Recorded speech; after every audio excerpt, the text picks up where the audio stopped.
نہ کوئی چچا ہے نہ کوئی چچی، یہ سارے رشتے فنا ہو جائیں گے۔ آقا فرماتے ہیں البتہ میرا رشتہ موجود وہاں بھی رہے گا۔ سبحان اللہ، میرا رشتہ وہاں بھی موجود رہے گا۔ اب یہ راز سمجھ میں آ گیا، یہ راز سمجھ میں آ گیا کہ بنکٹی کے لوگ رات کے اس حصے میں محبتوں کے ساتھ کیوں بیٹھے ہیں۔ وہ اس لیے بیٹھے ہیں کہ میری بہت اچھی تقریر نہیں ہو رہی ہے، وہ اس لیے بیٹھے ہیں کہ بیٹھ کر کم سے کم غلامی ہی کا رشتہ جوڑ لے، نہیں خونی رشتہ ہے، نہیں نسبی رشتہ ہے، تو کم سے کم ہم غلامی کا رشتہ جوڑ لیں تاکہ قیامت کے دن یہ رشتہ ہمیں کام آ جائے۔ سبحان اللہ۔ یہی وجہ ہے کہ امام حسن نے کتنی شادیاں کی؟ تقریباً 100 شادیاں کی تھی امام حسن نے۔ آپ پوچھو گے رے آل رسول؟ ہاں آل رسول، مگر 100 شادیاں کیوں؟ ایک صاحب نے ان سے پوچھا کہ والد صاحب پہ غصہ رہتے ہیں کہ حسن بہت شادی کرتا، آئے دن طلاق دیتا ہے، تم اپنے والد کی بات بھی نہیں رکھتے اور روزانہ تیسرے دن چوتھے دن نئی شادی کرتے ہو، طلاق دیتے ہو، وجہ کیا ہے؟ تو امام حسن نے فرمایا سنو، میں نفس کے خاطر نہیں، اپنے نفس کی تسلی کے لیے شادیاں نہیں کرتا ہوں۔ میرے سامنے میرے آقا کی ایک حدیث ہے، آقا نے فرمایا ہے کہ سارے رشتے ٹوٹ جائیں گے مگر جس کا رشتہ مجھ سے جڑ گیا وہ وہاں بھی کام آئے گا۔ تو میں زیادہ سے زیادہ خواتین سے اس لیے رشتہ قائم کرنا چاہتا ہوں تاکہ زیادہ سے زیادہ خواتین فاطمہ کی بہو ہو جائے اور قیامت کے دن یہ رشتہ کام آ جائے۔ اس مقصد سے کرتا ہوں، یہ ان کا مقام ہے، یہ ان کی تعظیم ہے۔ تو یہ سارے رشتے ٹوٹ جائیں گے مگر رشتے محبت تمہیں وہاں بھی کام آئے گا۔ آقا نے سب کو نوازا، آقا نے تو جو تمام صحابہ کو نوازا تو خود جو اپنے سگے بیٹے تھے امام حسین اور امام حسن رضی اللہ تعالی عنہما، یہ نواسے ضرور ہیں مگر کہیں بھی حدیث میں نے جہاں تک پڑھا میرے آقا نے کہیں نواسا ان کو نہیں کہا، ابن کہا ہے، بیٹا۔ جب فاطمہ زہرا دونوں بچے ابھی چھوٹے چھوٹے تھے، جب بارگاہ مصطفیٰ میں لے کے آئی تھی، بارگاہ مصطفیٰ میں حسن بھی پہنچے اور بارگاہ مصطفیٰ میں امام حسین بھی پہنچے۔ فاطمہ زہرا سفارش کے طور پر، یہ آخری بات میں عرض کر رہا ہوں، اسے غور سے سن لیں کہ تاکہ یہ نقش سال بھر کے لیے رہے، پھر جب قاری صاحب ہم لوگوں کو بلائے تب ہم پھر اس سبق کو تازہ کریں گے۔ فاطمہ زہرا دونوں شہزادوں کو جو لے جا رہی ہے، جو بارگاہ مصطفیٰ میں پہنچا رہی ہے، وہ بدعت منی ہے، وہ فاطمہ کے دل کا، وہ حضور کے دل کا ٹکڑا ہے، حضور کے بدن کا ٹکڑا ہے، اور جن کو لے کے گئی ہے وہ حضور کے بیٹے ہیں۔ کتنی اعلیٰ قرابت ہے، مگر پھر بھی فاطمہ عرض کرتی یا رسول اللہ صلی اللہ علیہ وسلم، آپ نے تو سبوں کو خوب نوازا، آپ اپنے ان بیٹوں کو کیا دے رہے ہیں؟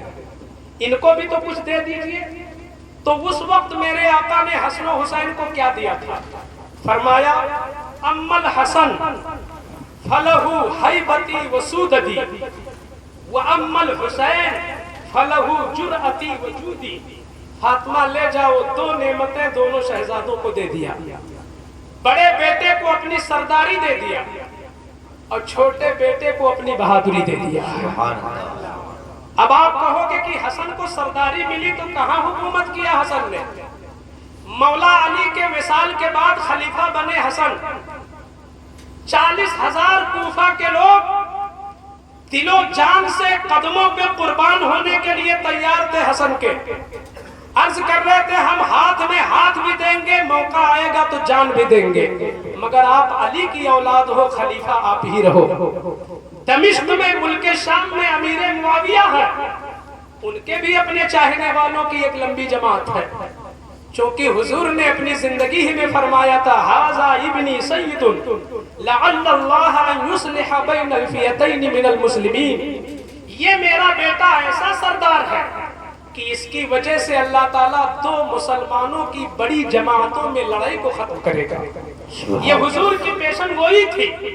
اگر امام حسن اس وقت خلافت نہ دیتے امیر معاویہ کو اور کوفہ کے سرزمین پر خلافت کا اعلان یہ رکھتے दमिश्क और शाम में अमीर मुआविया ऐलान करते तो बहुत बड़ी खूरेजी हो जाती।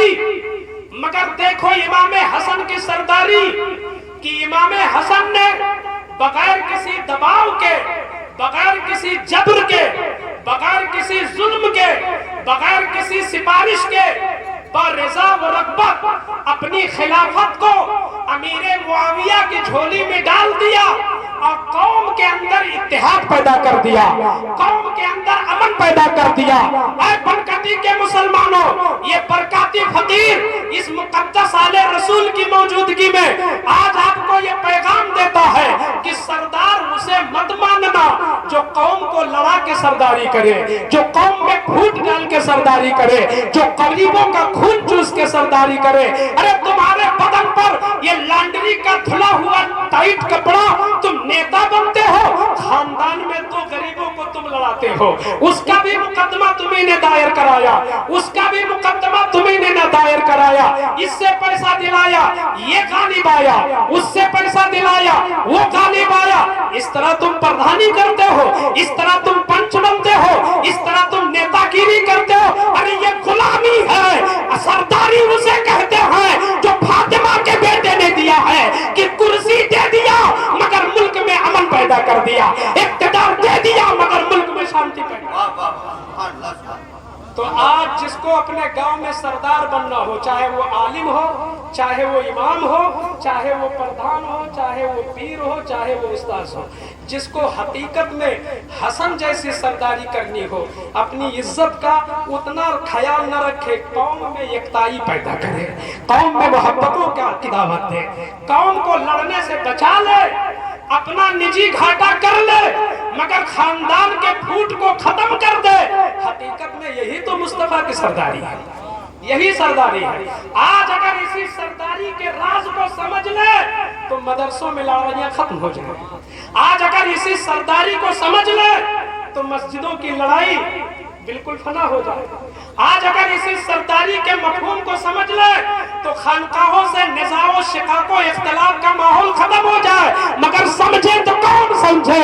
अल्लाह हमें तौफीक दे कि हम सरदारी का मफहूम समझ ले।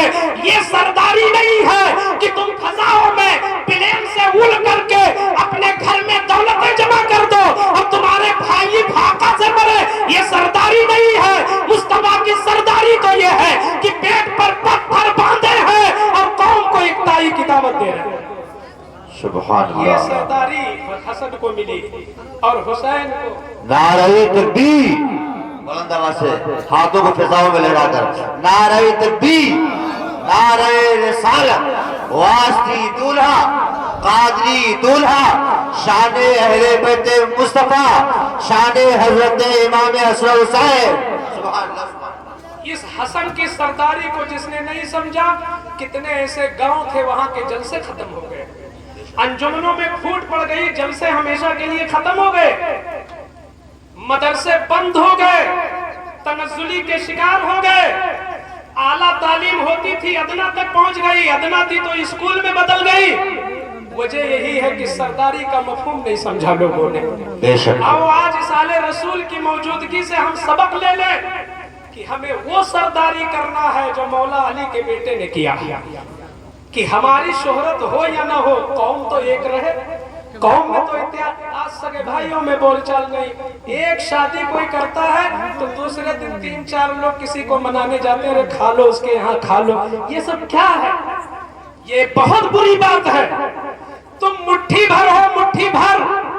तुमने कभी सोचा नहीं कि पूरी यहूदियत, पूरी नसरानियत, पूरी मुस्तशरियत और पूरी दुनिया की जितने भी गैर ईमान के लोग हैं वो तुम्हारे वजूद को नापसंद करते हैं और तुम हो कि इलेक्शन के नाम पे बट रहे हो, वोटों के नाम पे बट रहे हो, प्रधानी के नाम पे बट रहे हो। अरे जो खड़ा हो वो खुद वोट मांगे, ये दूसरे लोग क्यों आपस में लड़ते हैं? जैद खड़ा हुआ प्रधानी में, बकर खड़ा हुआ प्रधानी में। मैं कहता हूँ जैद, अगर तेरा किरदार सच्चा है तो तन्हा वोट मांग और जीत के दिखा। बकर अगर तेरे अपने ऊपर है, तेरे अंदर दम है और तेरे किरदार में खोट नहीं है तो तू ऐलान कर दे मैं खड़ा हूँ, तू सच्चा बच्चा होगा तो लोग तुझे वोट देंगे, मगर होता क्या है, खड़ा कोई है, लड़ कोई रहा है। गांव में 3 पार्टियां, गांव में 4 पार्टियां, नतीजा ये होता है कि जैद प्रधान बना और बकर इमामत से निकाला गया। क्या गलती थी उस इमाम की? बेशक बेशक क्या गलती थी उस इमाम की? सिर्फ इतनी तो थी कि वोट मांगने वाले जब पहुंचे तो इमाम को भी बुला लिए, और वो भी वही चाय पीता देख लिया गया, तो दूसरी पार्टी ने सोचा कि इसको निकाल के सोचना है, ये है मुसलमानों की जुबूहानी, इसको तर्क कर दो, इमाम हसन की सुन्नत अदा कर दो तो कौम में अमन आ जाएगा इंशाअल्लाह। बहुत बुरा हाल है हमारी कौम का, एक हो जाओ। हसन को मेरे आका ने ये सरदारी दी थी। आज लोग खुद हर एतबार से बड़े बनते हैं, मगर मैंने देखा उन बड़े बनने वालों का हाल बहुत बुरा है, बहुत बुरा है। अल्लाह ताला हम सबको इस बला से निजात अता फरमाए। और आज जिस सहीहुल नसब, आला नसब, जिनकी शराफत और नजाबत पे हमारे मोतबर उलमा और मुस्तलद फुक़हा, मुहक्किकीन, मशाइख भी फख्र करते हैं, ये हम सब लोगों की आज सादत है कि वो हमारे दरमियान हैं। सुभान अल्लाह। जिस खानदान में हमेशा कोई ना कोई वली सज्जादा रहा है, सुभान आज वो सज्जादगी पर है।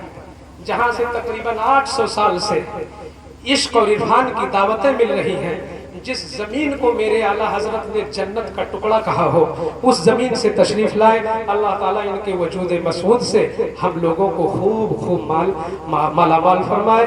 वमा अलैना इल्लल बलाग।